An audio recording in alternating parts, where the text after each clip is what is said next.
예, 오늘 아침에 좀 비가 내리죠. 주님의 성전으로 오신 우리 성도님들 환영하고요. 또 이 시간 하나님의 말씀을 통해서 큰 은총 받을 수 있는 시간 되기를 축복합니다. 주 예수 이름으로 하나님의 말씀 증거하겠습니다. 오늘 말씀은 사무엘하 9장 말씀이 되겠습니다. 자, 사무엘하 9장 말씀 다 같이 한번 교독하도록 하시겠습니다. 사무엘하 9장 말씀입니다.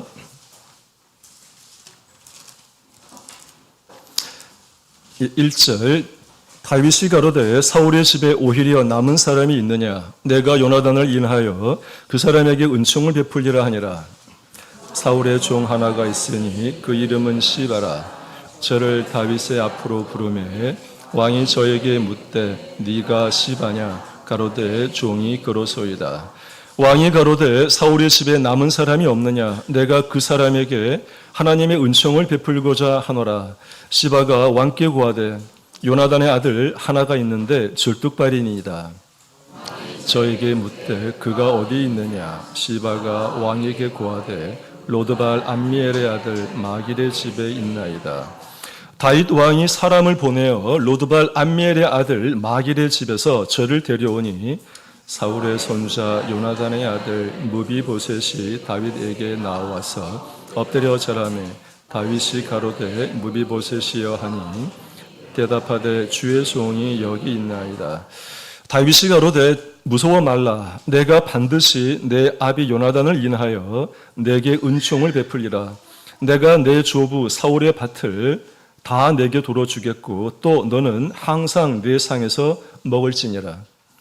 저가 절하여 가로되 이 종이 무엇이간데 왕께서 죽은 개 같은 나를 돌아보시나이까. 왕이 사울의 사환 시바를 불러서 이르되 사울과 그 온 집에 속한 것은 내가 다 내 주인의 아들에게 주었노니 너와 내 아들들과 내 종들은 저를 위하여 밭을 갈고 거두어 내 주인의 아들을 공개하라. 그러나 내 주인의 아들 무비보셋은 항상 내 상에서 먹으리라 하니라. 시바의 아들이 15이요 종이 20이라. 시바가 왕께 고하되 내 주 왕께서 온갖 일을 종에게 명하신 대로 종이 준행하겠나이다 하니라. 무비보셋은 왕자 중 하나처럼 왕의 상에서 먹으니라. 무비보셋에게 젊은 아들 하나가 있으니 이름은 미가다라.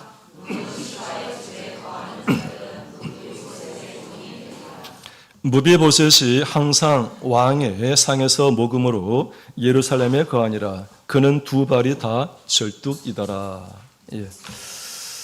우리가 사무엘하를 지금 계속 사경을 하고 있습니다. 또 이번 주에는 화요일, 금요일, 오늘 안식일 이 오전에 걸쳐서 3시간 동안 말씀을 듣게 되죠. 사무엘하에는 첫 번째 사울 왕의 죽음이 나오고요. 사울 왕 죽음 이후에 다윗이 유다 한 지파의 왕이 되는 또 이야기가 나옵니다. 그리고 사울의 아들인 이스보셋이라는 사람이 있었죠. 사울의 뒤를 이어서 왕이 되긴 했지만 같은 베냐민 지파 사람들에게 살해를 당하는 또 그런 모습 또 우리가 읽어본 바가 있습니다. 그리고 바로 이 사울 왕가는 이제 몰락하게 되는 것이죠. 그 이후에 다윗은 통일 왕국에 그러니까 유다 한 지파가 아니라 12지파 모두의 이 왕이 되는 그런 역사가 이루어지게 됩니다. 그 이후에 다윗은 여부 사람들이 거하던 그 예루살렘 성 다윗성을 빼앗고 다윗성이라 이름 붙이고 하나님의 언약궤를 이 다윗성으로 가져오게 되죠. 그리고 화요일 날 설교 말씀 들었듯이 하나님은 다윗과 언약을 맺습니다. 그래서 하나님께서는 다윗의 집과 나라는 영원히 보존되고 왕위는 영원히 견고하리라 하는 언약을 다윗에게 주었습니다. 그리고 어제 이제 8장 내용을 통해서 이 다윗은 이제 외적으로 여러 나라들, 블레셋, 모압, 아람, 에돔 이러한 이웃 나라들, 그러니까 가나안 중심으로 동서남북에 있는 그 모든 나라들을 점령하거나 또는 조공을 받는 그런 역사가 또한 이루어지게 되는 것이죠. 오늘 이 9장의 말씀은 이러한 다윗 언약 이후에 그리고 이스라엘이 대내적으로 또는 대외적으로 크게 안정을 취하고 난 다음의 일입니다. 예, 다윗은 하나님께서 동행하심으로 말미암아 더욱 강성하여 주고 그의 나라는 국내외적으로 안정기에 접어들게 되는 것을 알게 됩니다. 이 격변의 세대가 끝나고 평화와 안정의 시기가 찾아오면 여러분은 무엇을 가장 먼저 하고 싶습니까? 다윗은 어떤 선택을 했는지, 물론 이제 하나님의 그 성전을 짓고자 하는 마음이 있었죠. 그리고 그것 이 다음에 이 다윗은 이 평화의 시기에 무엇을 하고 싶었는가라고 하는 것이 바로 이 사무엘하 9장 오늘 말씀의 주제가 되겠습니다. 우리 본문의 말씀 1절부터 한번 다시 살펴보도록 하겠습니다. 자, 1절 다 같이 한번 읽어보시겠습니다. 다윗이 가로되 사울의 집에 오히려 남은 사람이 있느냐? 내가 요나단을 인하여 그 사람에게 은총을 베풀리라 하니라. 일단은 사울의 집에 오히려 남은 사람이 있느냐 말이 좀 불편하죠. 오늘날 최근에 이 번역서를 보게 되면 사울의 집에 아직 남은 사람이 있느냐 이렇게 번역하는 것이 매끄러울 것 같습니다.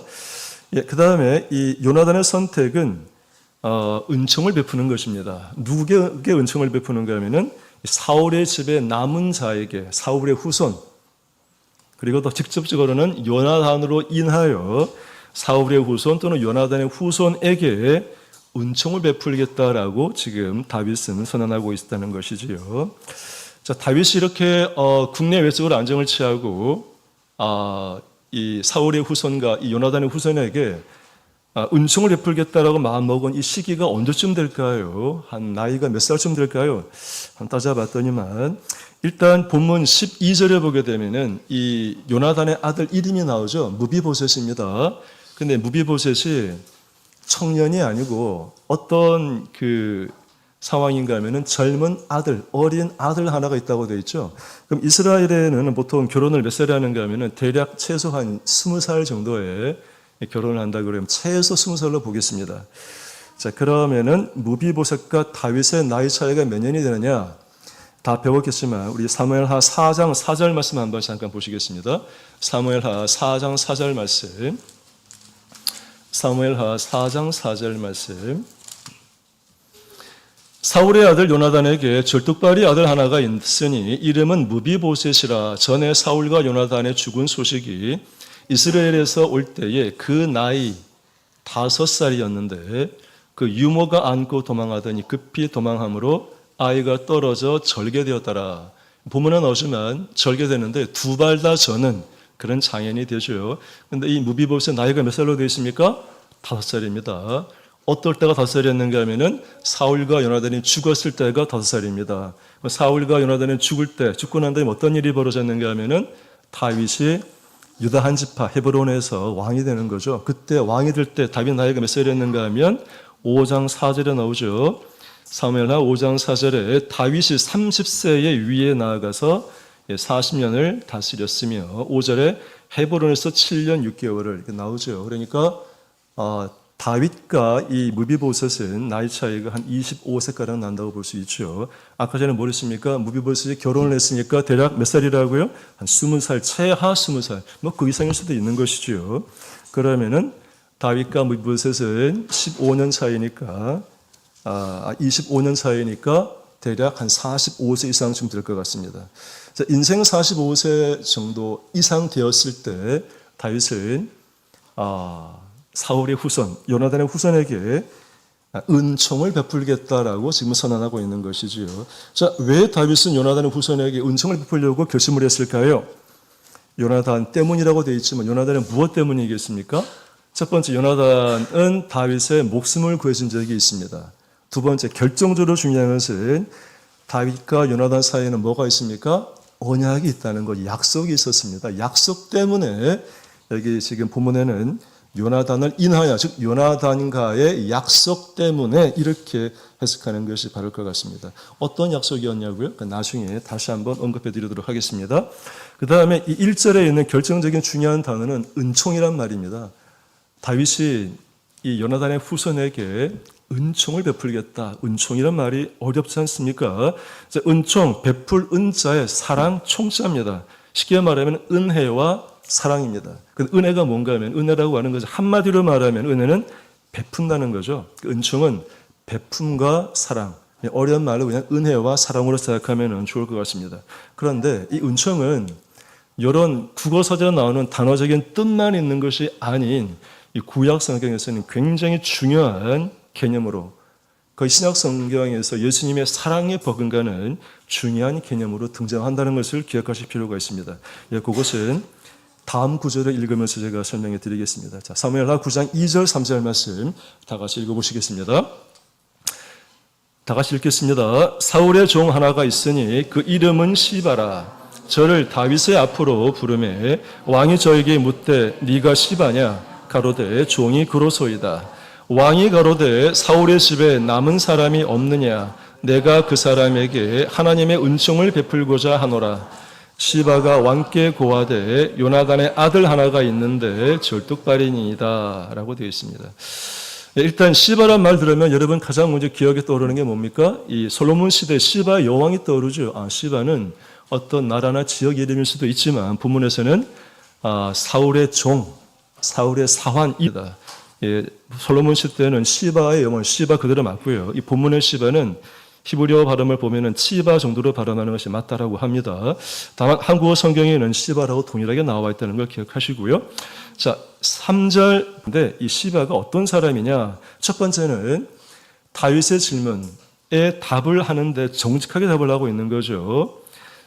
다윗이 묻습니다. 사울의 집에 남은 사람이 있느냐라고 물었더니만 이 시바가 말하기를 요나단의 아들 하나가 있다라고, 그리고 그의 신체 상태 절뚝발이다라고 지금 이렇게 정직하게 말하고 있는 걸 봐서는 시바는 첫 번째는 정직한 사람임을 알 수가 있습니다. 그런데 이 시바 인물됨은 사무엘하 9장에만 나오는 것이 아니라 다행스럽게도 사무엘하 16장에 한 번 더 나옵니다. 사무엘하 16장 1절 말씀에 보게 되면, 파워포인트는 띄워주시고요. 저는 읽겠습니다. 사무엘하 16장 1절에 보게 되면은 그 다윗이 압살롬의 반역으로 도망을 가게 되죠. 도망갈 때 이 시바라는 인물이 등장을 해서 무엇을 하는가 하면은 다윗과 그의 일행들에게 먹을 것을 제공을 합니다. 그러니까 시바라는 사람은 선한 일을 하는 사람이라 볼 수 있는 것이고, 그 충성스러운 모습도 볼 수 있는, 정직하고 이 충성스러운 모습도 볼 수가 있는데 16장 3절 4절에 보게 되면 다른 또 이런 양상의 모습이 있다는 거죠. 이 시바가 다윗을 만났을 때 뭐라고 말하는가 하면, 일단 다윗이 묻습니다. 너의 주인 무비보셋이 어디 있느냐라고 물었더니만 이 시바가 뭐라고 말하는가 하면은 예루살렘에 남아서 이 사울 왕가의 회복을 위해서, 부활을 위해서 지금 쉽게 말하면 역모를 깨하고 있다라고 하는 이 거짓 정보를, 거짓 보고를 다윗에게 하게 되죠. 다윗이 깜짝 놀라서 어떤 일을 하는가 하면은 이 무비보셋의 전체 재산을 다 뺏어서 여기 온 시바에게 주게 됩니다. 그러니까 시바는 어떤 인물입니까?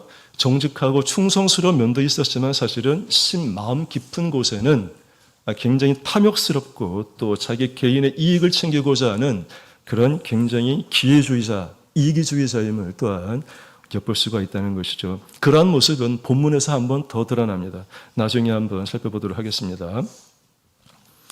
자, 무비보셋이라고 하는 이름은 옛날에 사무엘하 4장 제가 설교할 때 말씀드렸듯이 무비 플러스 보셋입니다. 무비는 제거하다, 없애다. 보셋은 부끄러움입니다. 부끄러움, 수치를 없애는 자, 이게 무비보셋이지요. 무비보셋의 또 다른 이름이 하나 있었습니다. 무립발로 되어 있었지요. 역대상 8장 34절에 보게 되면 역대상 8장 34절에 무립발, 즉 바알과 더불어 싸우는 자, 제법 괜찮은 이름입니다. 이 무비보셋. 자, 일단 여기 3절에 나와 있는 하나님의 은총을 베풀고자 하노라 할 때 하나님의 은총, 오늘 말씀의 주제어라고 그랬습니다. 다윗은 요나단의 아들 무비보셋에게 자비를 직접 베푸는 이 실천자가 맞지만 다윗의 표현에 의하면은 이러한 자선과 사랑을 베푸는 이런 마음을 주신 것은 오직 하나님임을 지금 고백하고 있는 것이지요. 그래서 1절에서는 그냥 은총을 베풀다가 말을 했지만 3절에서는 뭐라고 그럽니까? 이 은총은 나의 은총이 아니라 하나님의 은총을 베풀겠다, 이렇게 말하고 있는 거죠. 다윗은 하나님의 은총을 어떻게 이해를 했을까요? 은총이란 말은 뜻이 무엇일까요? 자, 하나님의 은총, 헤세드 엘로힘이라고 합니다. 히브리어로. 은총은 헤세드입니다. 그런데 구약 성경에 보게 되면 헤세드란 말은 이 은총의 이 히브리어 언어인 헤세드란 말은 은총으로만 쓰인 것이 아니라 인애, 인자, 자비, 긍휼 이란 말과 함께 혼용해 쓰고 있다는 것입니다. 한번 성경 말씀 찾아보겠습니다. 호세야 6장 6절 말씀 한번 보겠습니다. 호세야 6장 6절 말씀 앞에 화면에 있는 것을 보시는 게 빠를 것 같습니다. 다 같이 읽겠습니다. 나는 인애를 원하고 제사를 원치 아니하며 번제보다 하나님을 아는 것을 원하노라. 여기 인애를 원한다. 이 인애는 은총. 지금 사무엘하 9장에 나온 은총, 헤세드의 동일한 어원을 갖고 있습니다. 그러니까 은총이라고 하는 것은 인애라고도 번역이 되는군요. 자, 시편 23편 6절 말씀 보겠습니다. 시편 23편 6절 말씀 다 같이 읽으시겠습니다. 나의 평생에 선하심과 인자하심이 정녕 나를 따르리니 내가 여호와의 집에 영원히 거하리로다. 나의 평생에 선하심과 인자하심이 뭐냐고요? 은총입니다. 아까 은총 한국어 뜻이 뭐라고요? 은혜와 사랑입니다. 나의 평생에 선하심과 하나님의 은혜와 하나님의 사랑, 이것이 여기 인자로 번역이 되어 있는 것이지요. 마지막 미가서 6장 8절 말씀 보겠습니다. 미가서 6장 8절 말씀 다 같이 읽겠습니다. 사람아, 주께서 선한 것이 무엇임을 내게 보이셨나니 여호와께서 내게 구하시는 것이 오직 공의를 행하며 인자를 사랑하며 겸손히 내 하나님과 함께 행하는 것이 아니냐. 여기 인자를 사랑하며, 우리 인자 마치 사람의 아들 이런 이제 개념보다는 여기 인자는 똑같이 히브리 헤세드, 은총이 해당되는 말입니다. 그러니까 우리 인간은 공의를 행해야 되고 은총을 사랑한다. 하나님의 은총을 사랑해야 된다는 것이죠. 예. 그래서 이 헤세드라는 개념은 단순한 호의, 친절, 단순한 어떤 긍휼, 자비 이런 개념이 아니라는 것입니다. 이 헤세드라고 하는 것은, 은총이라고 하는 것은 하나님과 인간과의 언약 관계에서만 이루어지는 용어입니다. 하나님과 인간과의 언약 관계 속에서 하나님이 인간에게 내려주는 은혜와 사랑을 이 은총이라고 합니다. 그냥 은혜와 사랑이 아니고요. 하나님이 인간과 맺은 언약 때문에 하나님이 베푸시는 은혜와 사랑을 은총이라고 그러는 거예요. 하나님은 그러니까 언약의 하나님이죠. 언약을 철저하게 이행을 하시는데 어떤 방법으로 언약을 이행하시는가 하면은 은혜, 베품과 사랑으로 그 언약을 실천한다는 것이지요. 그런데 이 하나님의 언약은 특징이 굉장히 많습니다. 첫 번째, 이 언약은 위에서 하나님으로부터 밑으로 내려주는 거예요. 인간이 하나님과 언약을 맺는 게 아니고 성경에 나와 있는 아브라함의 언약, 헷불 언약, 지난 시간에 봤던 다윗 언약, 또 모세 언약, 이 모든 언약은 본인이 인간이 맺고 싶어서 맺는 것이 아니고 하나님이 직권적으로 위에서 밑에 사람을 택해가지고 언약을 맺어주는 거죠. 그 맺어주면서 하나님이 그 언약을 이행해 나가시는데 그 이행해 나가는 방법이 뭔가 하면은 무서움과 공포가 아니고 은총으로, 은혜와 사랑으로 하나님의 언약을 이행한다는 것입니다. 자, 은총을 한마디로 말한다면 지극히 높으신 하나님께서 언약 백성들에게 베푸는 매우 특별한 은혜이며 사랑입니다. 이것은 조건이 없습니다. 무조건적입니다. 이것은 영원히 변치 않는 은총입니다. 이것은 절대적이에요. 하나님이 원할 때만 은총을 내리고 원하지 않을 때 안 내리는 것이 아니라 절대적으로 내리는 겁니다. 그리고 무한한 은총입니다. 무한한 그리고 거룩한 은총입니다. 하나님이 인간에게 베풀어주는 하나님의 성품이기 때문에 그렇다는 것입니다. 하나님이 어떤 분입니까? 하나님은 은총을 내려주시는 분이다라고 볼 수가 있다는 것이죠. 성도는 믿음을 갖고 살아가는 동안 늘 하나님의 은총을 갈구해야 합니다. 결국 인간이 육체의 숨을 거두는 그 순간에도 우리가 할 수 있는 유일한 행동은 무엇이겠습니까? 내 호흡이 지금 곧 끊어질 것 같다. 우리는 뭐라고 기도할 것 같습니까? 하나님의 은총입니다. 하나님, 저를 긍휼히 여겨주십시오. 하나님, 저에게 은총을 베풀어 주십시오. 이게 인간이 할 수 있는 최후의 고백 아닐까요? 왜? 하나님은 무한하고 절대적이며 영원히 변치 않는 신실한 그런 은총을 가진 분이기 때문이라는 것입니다. 이러한 하나님의 은총을 다윗은 알고 있는 것이죠. 그래서 다윗은 하나님께 받은 이 은총을 자기도 타인에게 내려주는 겁니다. 누구에게? 요나단의 아들 무비보셋에게 은총을 베풀겠다라고 선언하는 것이지요. 자, 4절, 5절 말씀 보도록 하겠습니다. 자, 다윗은 이 무비보셋에게 은총을 베풀고자 시바에게 다음과 같은 질문을 합니다. 자, 4절, 5절 말씀 다 같이 읽겠습니다. 왕이 저에게 묻되 그가 어디 있느냐? 시바가 왕에게 고하되 로드발 암미엘의 아들 마길의 집에 있나이다. 다윗 왕이 사람을 보내어 로드발 암미엘의 아들 마길의 집에서 저를 데려오니.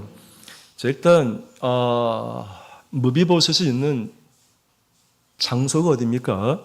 로드발이죠. 여기 우리 살고 있는 곳 고장 이름이 수원이죠. 수원 뜻이 뭔가 하면은 물숫자에다가 근원 원자 아닙니까? 물의 근원. 수원에 강이 있나요? 강이 없는데 수원으로 젖은 까닭은 수원의 동서남북에 저수지가 많기 때문에 수원이라 진 거 아니겠습니까? 즉 지역 이름이라고 하는 것은 그 지역 주변에 어떤 자연환경 이런 것들을 반영해서 이름을 짓는 경우가 많다는 거죠. 여기 로드발 이 지역 뜻이 뭔가 하면은요. 로는 히브리어에 없다란 말입니다. 아니다란 말이에요. 드발 목초지 초원입니다. 초원이 없는 곳 황무지입니다. 누가 이 황무지에 살고 있다고요?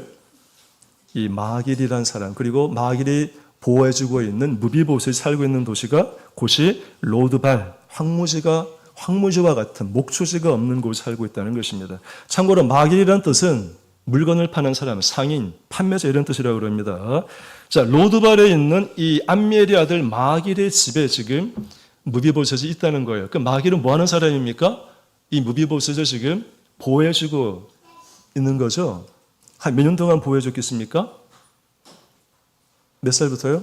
5살 때부터. 지금 대략 한 20살, 한 15년 넘게 이 무비보셋을 보호하고 있는 거죠. 보호하지 않으면 무비보셋은 죽었겠죠. 아무래도 사울의 아들이니까 살지 못했을 것입니다. 아마 이 마길이라는 사람이 보호해 주었다고 볼 수 있는데, 자, 이 마길은 이 무비보셋은 이 로드발에 살고 있었다고 말씀을 드렸죠.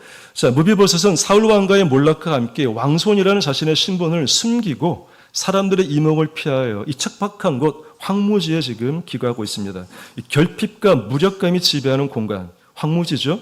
간신히 생명을 유명하고 있는 것입니다. 자, 5세부터 15년 이상 두 다리를 절며 심지어는 가정을 이루고 한 자녀를 둔 상태에서 마길이라는 사람의 보호를 받고 있죠. 마길은 어떤 사람일까요? 아까 말씀드린 대로 15년 동안 이 무비보셋의 생존을 가능케 해준 의로운 사람입니다. 그런데 아까처럼 시바처럼 혹시 인생 끝부분이 또 안 좋을 수도 있지 않습니까? 다행스럽게도 마길은 여기만 기록이 남아있는 게 아니라 사무엘하 17장에 보게 되면 이 마길이 어떤 사람인지 한 번 더 나옵니다. 사무엘하 17장 27절 말씀 한번 보겠습니다. 사무엘하 17장 27절 말씀 1절 말씀 다 같이 한번 읽어보겠습니다. 다윗이 마하나임에 이르렀을 때에 암몬 족속에게 못 쓰셨습니까? 예, 다 같이 읽겠습니다. 사무엘하 17장 27절 말씀 다윗이 마하나임에 이르렀을 때에 암몬 족속에게 속한 라파 사람 나스의 아들 소비와 로데발 사람 암미엘의 아들 마길과 여기까지만 읽겠습니다. 그 다음에 29절에 보게 되면 이스라엘들이 뭐를 했는가 하면 꿀과 버터와 양과 치즈를 가져다가 다윗과 그 함께한 백성으로 먹게 하였다. 그러니까 여기 지금 마길이라는 사람 지금 다윗을 만난 거죠. 다윗이 어디에 있습니까? 마하나임에 있는 거죠. 압살롬의 반역으로 다윗이 도망간 거예요. 지금 어디까지 갔습니까? 마하나임까지 도망을 간 거예요. 도망을 갔으니 이 다윗이 얼마나 지금 궁색하겠습니까? 그야말로 신령도 없는 상태인데 목숨을 걸고 이 마길이라는 사람은 먹을 것을 풍성하게 가지고 와서 다윗과 그 일행들을 맞이하고 베풀어 주는 거죠. 마길이라는 사람은 처음과 끝이 이렇게 일관성이 있는 시바와 다른 사람임을 알 수가 있습니다. 마길은 불화하고 공경에 처해 있는 사람들을 돌볼 줄 아는 측은지심이 있는 사람입니다. 필요할 경우에는 자신의 재물도 아끼지 않고 허물로 사용할 수 있는 이타적인 사람이 바로 이 마길이라 할 수 있습니다. 이 마길의 존재는 우리에게 오늘 중요한 교훈을 줍니다. 마길은 다윗 시대의 선한 사마리아인과 같은 사람이지요. 그 어느 누가 무비보셋을 거두겠습니까? 사울의 손자 요나단의 아들인데 아마 이 다윗 시대에 누군가가 다윗의 어떤 부하들, 그의 신하들이 알게 된다면 목숨을 그냥 돕겠습니까? 그러니까 꽁꽁 숨어 살았다는 거죠. 마길이 보호했기 때문이라는 것입니다. 자, 불쌍하고 소외된 사람에게 긍휼을 베풀어 보호해주고 물질로 대접하는 실천적인 마음을 가진 사람을 하나님께서는 기뻐 받으시죠. 그리고 바로 이 사람을 통해서 하나님의 은총이 끊어지지 않고 이어지도록 소중한 도구로 삼습니다. 누구를요? 마귀를 소중한 도구로 삼는 거죠. 어떤 도구로? 하나님의 은총이 흘러내려갈 수 있게끔, 끊어지지 않게끔 이런 사람을 하나님의 도구로 쓴다는 것입니다. 히브리서 13장 16절 말씀 한번 읽어보겠습니다. 히브리서 13장 16절 말씀. 히브리서 13장 16절 말씀입니다. 다 같이 읽겠습니다. 오직 선을 행함과 서로 나눠주기를 잊지 말라. 이 같은 제사는 하나님이 기뻐하시니라. 하나님이 기뻐하시는 일은 선을 행하는 것이고 서로 나눠주는 겁니다. 이걸 한마디로 말하면 이것도 뭡니까? 은총, 은혜일 수 있는 거죠. 하나님의 은총을 인간 사람에게, 옆에 이웃에게 흘려내려 보내주는 것, 하나님이 기뻐하시는 일임을 히브리서는 말하고 있습니다.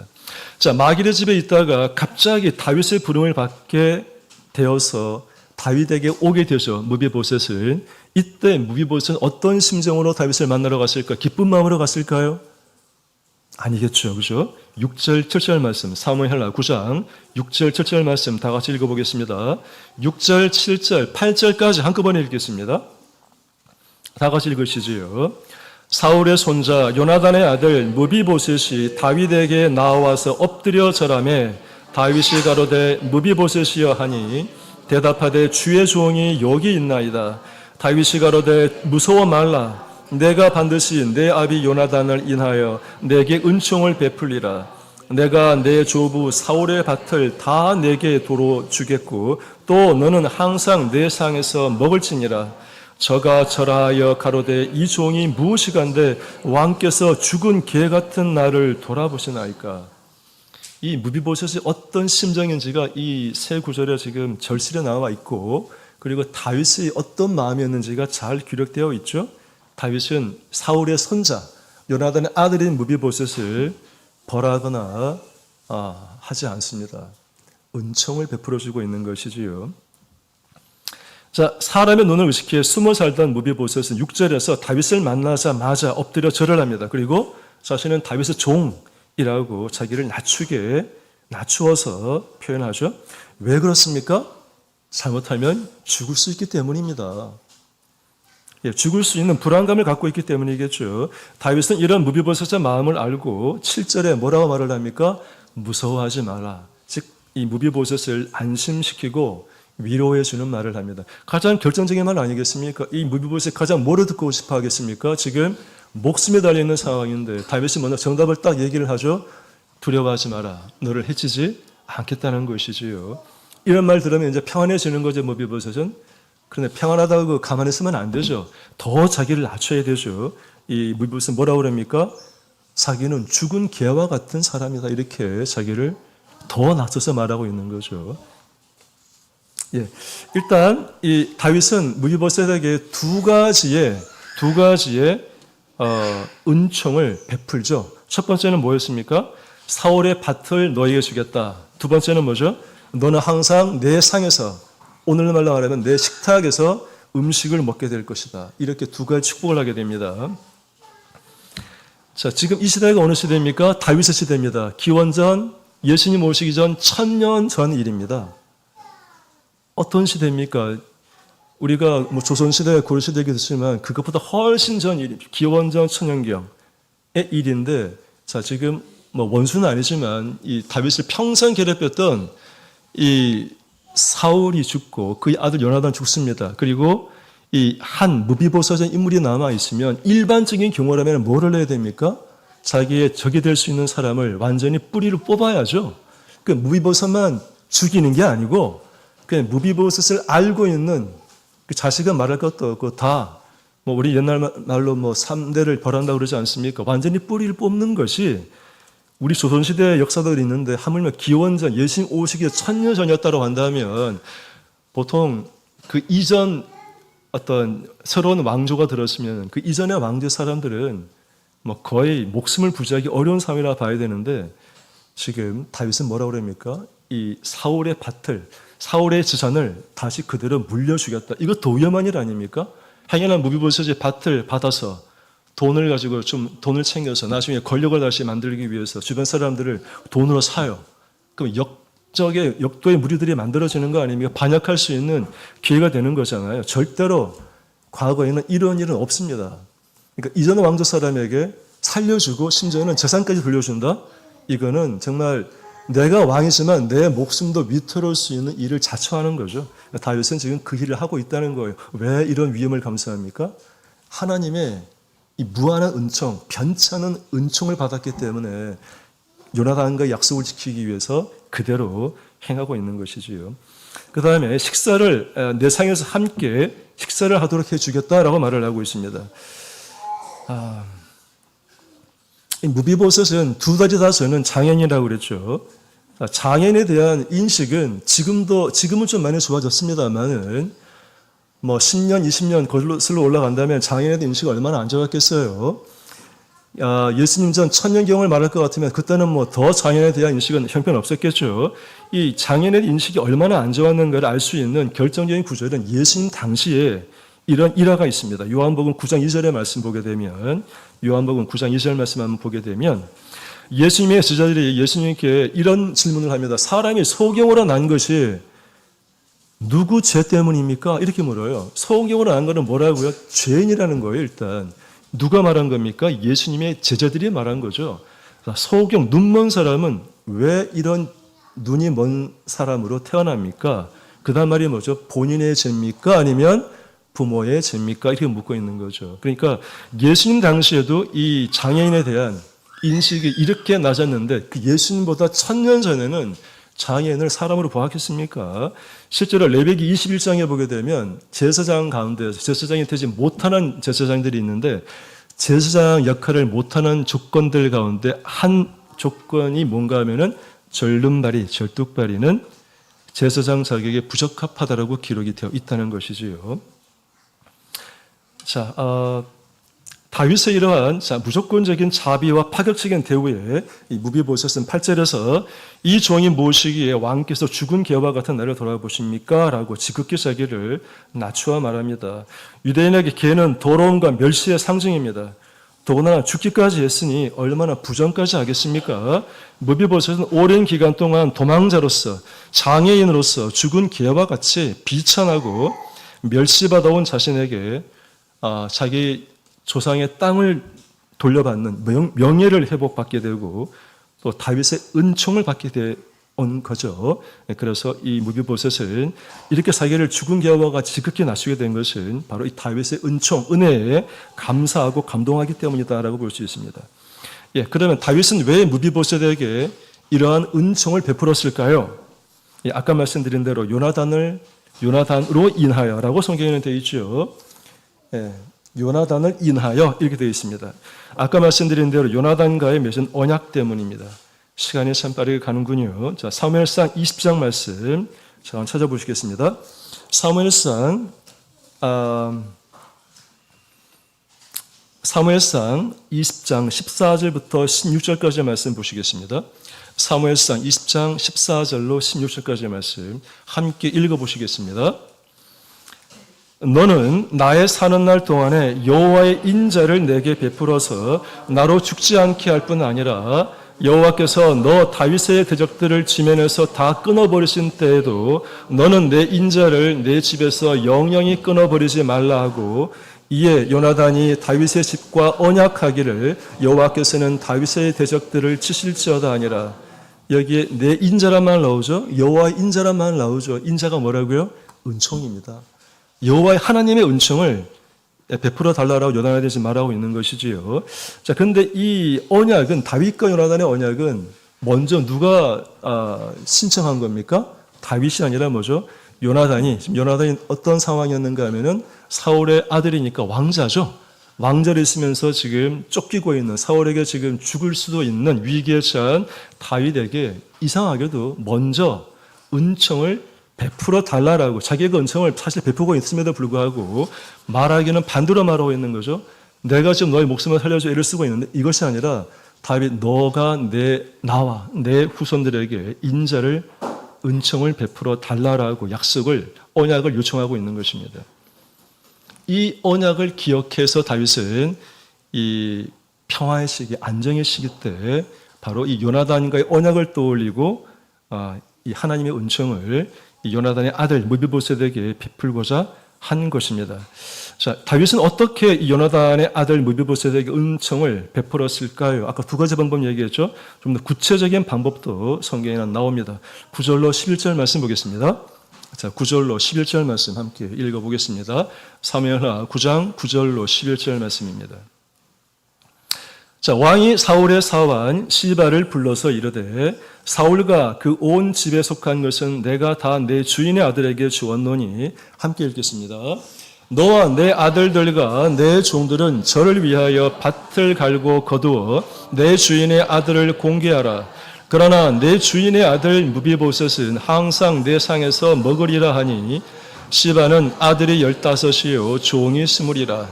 시바가 왕께 고하되 내 주 왕께서 온갖 일을 종에게 명하신 대로 종이 준행하겠나이다 하니라. 무비보셋은 왕자 중 하나처럼 왕의 상에서 먹으니라. 어떤 대안을 다윗이 제시를 했죠? 구체적인 방법? 바로 이 시바를 통해서 시바와 시바의 아들 몇 명이라고요? 15명. 종이 몇 명입니까? 20명. 종이 아들이 15명이고 종이 20명이다. 좀 이상하지 않습니까? 좀 특별한 경우인 것 같습니다. 자, 일단 9절부터 한번 보겠습니다. 자, 여기 지금 9절에 보게 되면 내 주인의 아들에게 주었다라고 되어 있죠. 엄밀하게 말하면 주인의 아들이 아니죠. 주인의 뭐가 됩니까? 손자라고 해야 되겠죠. 자, 이 주인의 아들의 이 원어는 벤이라고 하는데 이것은 아들이 정확한 말이긴 하지만 이 구약 성경에는 아들이라는 개념이 단순히 직접 아들만 가리키는 게 아니고 그 아들의 아들, 손자 혹은 그 후손 전체를 가리킬 수도 있다라고 하는 것을 기억하시면 좋겠습니다. 그 다음 9절 10절에 보니까 내 주인의 아들을 공개하라. 또 주인의 아들 얘기가 나오죠. 이 주인의 아들이 누구죠? 무비보셋이죠. 무비보셋을 공개하라. 공개는 뭔가 하면은 먹을 것을 주어서 양식을 데워주고 먹을 걸 주어서 먹게 하는 게 공개입니다. 여러 가지가 있지만 특별히 먹을 걸 주는 것이 공개라고 하는 거예요. 그러니까 내 주인의 아들 무비보셋에게 먹을 걸 주어서 그를 보필하고 보살피라는 얘기가 공개란 말이죠. 그런데 정작 무비보셋은 어디에 있어야 됩니까? 이 시바의 접대를 받는 것이 아니죠. 어디에 가야 되는 거죠? 다윗과 함께 예루살렘 성에 가서 다윗의 식탁에서 함께 음식을 먹지 않습니까? 그런 표현이 이상하죠? 내 주인의 아들을 공개하라. 이 아들, 벤이라고 하는 것은 아까 말씀드린 아들, 손자, 후손 또는 그 아들, 손자의 가족 전체도 이 아들이란 말로 번역할 수 있겠다라고 하는 것을 우리는 짐작해 볼 수가 있습니다. 그러니까 이 무비보셋의 가족을 공개하라 이렇게 해석하는 것이 맞다는 것입니다. 자, 시바의 아들은 15이고 종이 20이라. 이것이 뭐를 의미하는가 하면 첫 번째는 무비보셋은 시바는 무비보셋을 공개할 만한 충분한 노동력이 있다라고 하는 것을 보여줍니다. 맞죠? 두 번째, 시바는 좀 이상합니다. 자신이 갖고 있는, 그러니까 시바는 아마 사울의 유산 가운데에서 상당 부분을 우리는 보통 착복이라고 하죠. 가로챘을 가능성이 있겠다. 왜? 자식이 15명에다가 다시 종이 20명이나 되니까 결코 가난한 사람이 아니라는 거죠. 종임에도 불구하고 어쩌면 부자일 수도 있겠다. 어떻게 종이 부자가 되었을까요? 원인은 많겠지만 짐작입니다. 이것은 아마 상당 부분 사무엘의 유산을 좀 가로챌 가능성이 있겠다. 따라서 시바라는 사람은 아까 전에 말씀드린 대로 좀 자기 이익을 챙기는 이기주의자, 기회주의자 또는 탐욕스러운 성격을 갖고 있는 사람이다라고 볼 수 있다는 것입니다. 자, 마지막 11절 말씀에 무비보셋은 왕의 상에서 먹으리라라고 말하고 있죠. 이게 자그마치 이 사무엘하 9장에는 4번이나 등장합니다. 뭐라고요? 무비보셋은 왕의 상에서 먹을 것이다. 이게 4번이나 등장합니다. 예. 요나단과의 언약을 이행하려는 다윗의 은총, 즉 베품과 이 사랑을 엿볼 수가 있는 것인데요. 하나님의 은총을 받은 다윗, 그 은총에 감동하여 요나단의 아들 무비보셋에게 다시 은총을 베푸는 다윗이죠. 우리도 다윗같이 하나님께 값없이 은총을 받았죠. 그러니 불우하고 안타까운 이웃에게 그 하나님의 은총을 내려보내는 것이 성도의 마땅한 태도라고 생각합니다. 예수님께서는 마태복음 10장 8절에 이런 말씀을 하셨습니다. 너희가 거저 받았으니 거저 주라. 우리 하나님의 은총을 받은 성도님들입니다. 이 은총을 어떻게 해야 됩니까? 우리도 거저 받았죠. 거저 베풀어야 합니다. 누구에게? 우리 이웃에게, 우리 옆에 있는 성도들에게 베풀어야 되겠죠? 사도 바울도 에베소서 4장 32절에 이런 말씀을 하고 있습니다. 서로 인자하게 하며 불쌍히 여기며 서로 용서하기를 하나님이 그리스도 안에서 너희를 용서하심과 같이 하라. 같은 맥락이 되겠습니다. 자, 성도 여러분은 하나님께 어떤 은총을 받았습니까? 그리고 하나님께 받은 은총을 주변 사람들에게 이 다윗처럼 내려보내고 있습니까? 되돌아보시기 바랍니다. 자, 마지막 12절, 13절 말씀 읽어보겠습니다. 12절, 13절 말씀. 자, 다 같이 읽겠습니다. 무비보셋에게 젊은 아들 하나가 있으니 이름은 미가더라. 무릇 시바의 집에 거하는 자들은 무비보셋의 종이 되니라. 무비보셋이 항상 왕의 상에서 먹음으로 예루살렘에 거하니라. 그는 두 발이 다 절뚝이더라. 일단 미가란 말 뜻이 뭔가 하면은 이 무비보셋이 아들을 낳았잖아요. 이름을 미가라고 짓습니다. 이름에는 좀 뜻이 있나 봐요. 오늘날도 보면은 이름의 뜻을 많이 부여해서 짓는 경우가 있잖아요. 그죠? 자, 이 미가란 말은 누가 하나님과 같은가 이런 말이 됩니다. 누가 여호와와 같은가? 여호와 같은 분은 없다는 거죠. 누가 하나님과 같은가? 이런 이름을 줬다고 합니다. 무비보셋이. 무비보셋의 생활이라고 하는 것은 희망이 없는 절망적인 상황이지 않습니까? 생명의 위협도 느끼고요. 극한의 어려움 속에 이 무비보셋이 살았지 않습니까? 마길의 집에서 보호를 받긴 했지만 사실 숨어 산 거는 마찬가지잖아요. 자, 그런데 이 무비보셋의 아들의 이름을 지을 때 뭐라고 썼냐고요? 하나님과 같은 분은 없다. 이런 이름의 미가라고 썼다는 거죠. 이것은 우리는 무비보셋의 믿음을 한번 짐작해 볼 수가 있을 것 같아요.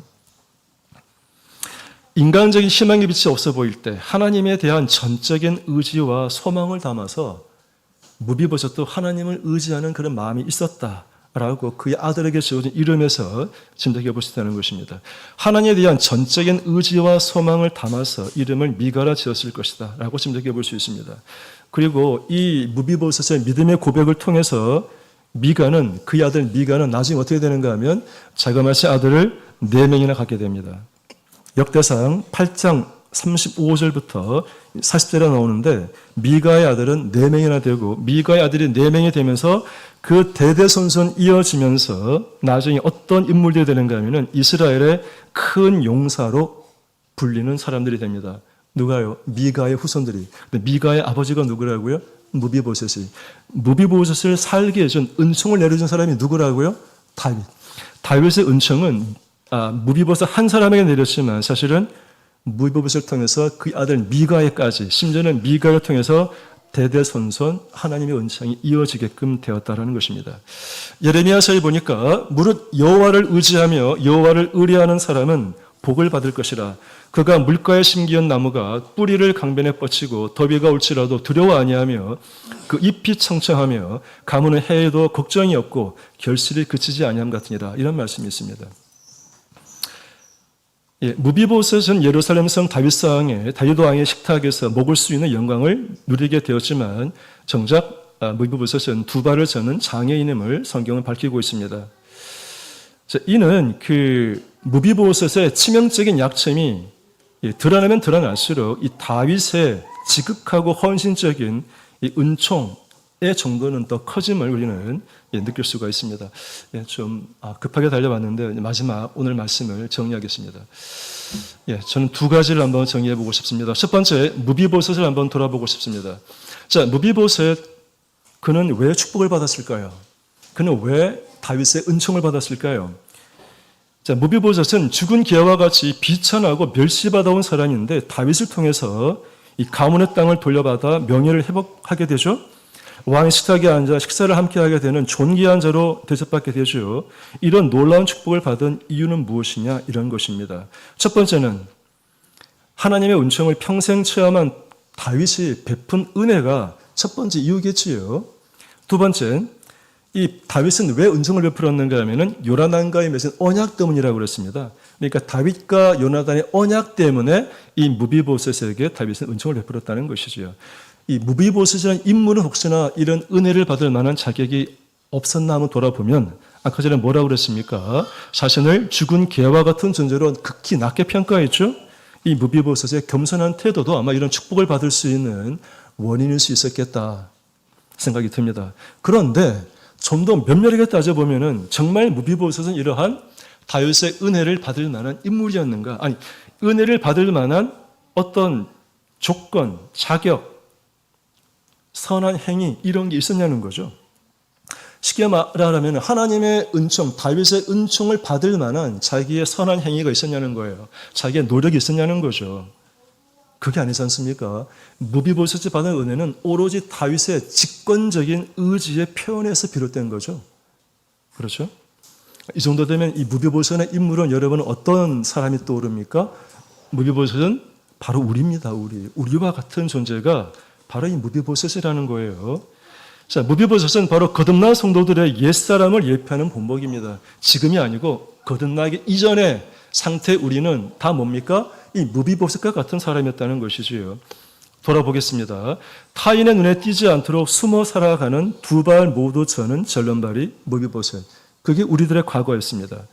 푸른 풀밭이 없는 황폐한 땅 로드발에서 죽은 개와 같이 보잘것없고 비참하게 살아가는 연약한 존재 무비보셋. 그게 우리 아니었습니까? 과거의 우리 말입니다. 거듭나기 전에. 과거 왕의 후손이었지만 현실은 잊혀지고 버림받은 죄인 무비보셋. 우리 옛 모습입니다. 자, 이런 무비보셋이 바로 주 예수 이름으로 거듭나기 전 저와 여러분이었다는 것입니다. 자, 그러나 하나님의 은총을 받을 아무런 자격이 없는 저와 여러분을 하나님께서 창세전에 선택하시고 특별하고 주권적인 은총을 내려주셔서 예수 그리스도 보혈의 공로를 믿고 물과 성령으로 거듭나게 하셨습니다. 누가요? 하나님께서. 그게 우리에게 베풀어진 결정적인 은총이겠죠. 그래서 우리는 물과 성령으로 거듭나서 구원에 입문하게 되었다는 것입니다. 이게 하나님의 은총이 아니면 무엇이겠습니까? 그리고 이것으로 끝나지 않습니다. 두렵고 떨리는 마음으로 우리가 선을 행하고 구원을 조금 이루어 나가게 된다면 과거 죽은 개와 같이 불쌍한 우리들에게도 하나님의 언약의 말씀대로 어떤 언약의 말씀하셨다고요? 두렵고 떨리는 마음으로 구원을 이루려고 하셨으니까 그 말씀을 우리가 믿고 그 언약을 믿고 우리가 선한 행위를 조금 쌓아간다면 하나님께서는 천국문을 여시고 이 만왕의 왕 대신 예수님과 더불어 우리가 함께 먹을 수 있는 존귀와 영광을 베풀어 줄 것임을 저는 확실합니다. 아마 이러한 은총이 우리 저와 여러분에게 모두 있기를 바랍니다. 하나가 더 있습니다. 다음으로는 무비보셋과 같이 그리고 다윗처럼 한량없는 하나님의 은총을 받은 성도는 어떻게 살아야 할까요? 자, 무비보셋과 같은 또는 다윗과 같이 하나님의 은총을 받은 사람은 어떻게 살아가야 될까요? 자, 보겠습니다. 다윗은 이미 사무엘하 7장에서 하나님과 영원한 축복의 언약을 체결했죠. 일평생 하나님의 은총을 받은 경험이 다윗은 굉장히 많습니다. 어떤 사람이 은총을 베푸느냐? 첫 번째, 하나님의 은총을 아는 사람이 베푼다는 거예요. 다윗은 왕이 되기 전부터 왕이 되고 나서도 하나님의 은총을 경험한 경험이 많다는 거죠. 하나님의 은총이 아니었으면 이 다윗은 올곧게 버티고 살아가기가 쉽지 않은 정말 고독하고 고달픈 삶을 살아내었습니다. 그렇기 때문에 누구보다도 다윗은 하나님의 은총을 잘 알고 있었다는 것입니다. 그래서 하나님께 받은 은총에 너무 감동하고 감격해서 하늘로부터 받은 은총을 다른 사람에게 그대로 흘려보내고자 한 것입니다. 우리 성도님들도 그래야 합니다. 하나님의 은총을 우리가 값없이 받았기 때문에 우리도 타인에게 거저 주어야 합니다. 마태복음 18장에 보게 되면 18장 21절에 이런 예가 나오죠. 한 임금이 있는데 1만 달란트 빚진 자의 빚을 탕감해 줍니다. 그렇다면 1만 달란트 빚진 자가 기껏 자기에게 100데나리온 빚진 자를 용서하지 않고 그에게 긍휼을 베풀지 않죠. 그 일을 알고 있지 않습니까? 마태복음 18장 21절 말씀이죠. 이렇게 자기 동료에게 긍휼과 치근함을 베풀지 않는 사람에게 예수님께서는 뭐라고 말씀하셨는가 하면은 18장 33절 34절 보겠습니다. 18장 33, 34절 다 같이 읽겠습니다. 내가 너를 불쌍히 여김과 같이 너도 내 동관을 불쌍히 여김이 마땅치 아니하냐 하고 주인이 노하여 그 빚을 다 갚도록 저를 옥졸들에게 붙이니라. 옥졸들에게 붙였다는 말은 감옥에 집어넣겠다는 것입니다. 영적으로 보자면 영적인 감옥, 지옥에 던진다는 것입니다. 천국에 들어가지 못하게 하겠다는 것입니다. 어떤 자에게요? 긍휼을 베풀지 않는 자. 하나님의 은총은 1만 달란트 빚진 자의 빚을 탕감해 주신 게 하나님의 은총입니다. 근데 우리는 어떻습니까? 타인에게 한 100단위는 좀 나에게 조금 빚진 자가 있어요. 당연히 뭐를 해야 됩니까? 하나님께 받은 그 은총을 내려줘야 된다는 것이요. 긍휼할 마음을 가지고 은총을 내려보내지 않으면 성경에 지금 뭐라고 되어 있다고요? 옥졸들에게 붙여서 천국 들어가지 못할 것이다라고 예수님께서는 말씀하고 있다는 것입니다. 자, 긍휼이 여기는 마음은 심판을 이기는 힘이 있습니다. 야고보서 2장 13절에 이렇게 말씀하고 있죠. 지극히 높은 하나님께 받은 은총을 타인에게 흘려보내는 것, 이것이 은총을 받은 자의 마땅한 태도이며 하나님의 은총에 빚진 자가 마땅히 가져야 될 마음가짐이라고 할 수 있습니다. 고린도후서 9장 8절 말씀 읽겠습니다. 고린도후서 9장 8절 말씀입니다. 자, 마지막 구절을 읽겠습니다. 고린도후서 9장 8절 다 같이 읽겠습니다. 하나님이 능히 모든 은혜를 너희에게 넘치게 하시나니 이는 너희로 모든 일에 항상 모든 것이 넉넉하여 모든 착한 일을 넘치게 하려 하심이라. 하나님 우리에게 은총을 베푼 것은 선한 일을 하라고 우리에게 베풀어 주신 것입니다. 성도 여러분, 하나님의 은총 덕분에 우리 몸에는 영원히 목마르지 않는 생수의 강이 흐르고 있습니다. 강 같은 생명수가 우리 몸속에서 고여 있도록 두어서는 안 됩니다. 이 생명수는 흘러 넘쳐서 다른 사람들에게 흘려 보내야 합니다. 내 속에 있는 생명수는 먼저 옆에 있는 성도들에게 흘려 보내야 합니다. 그 이후에 내 주변에 있는 이웃, 친구, 지인들에게로 흘러 보내야만 합니다. 그래서 하나님의 이 은총의 물결이 넘쳐나도록 하는 그런 저와 여러분 되기를 주 예수 이름으로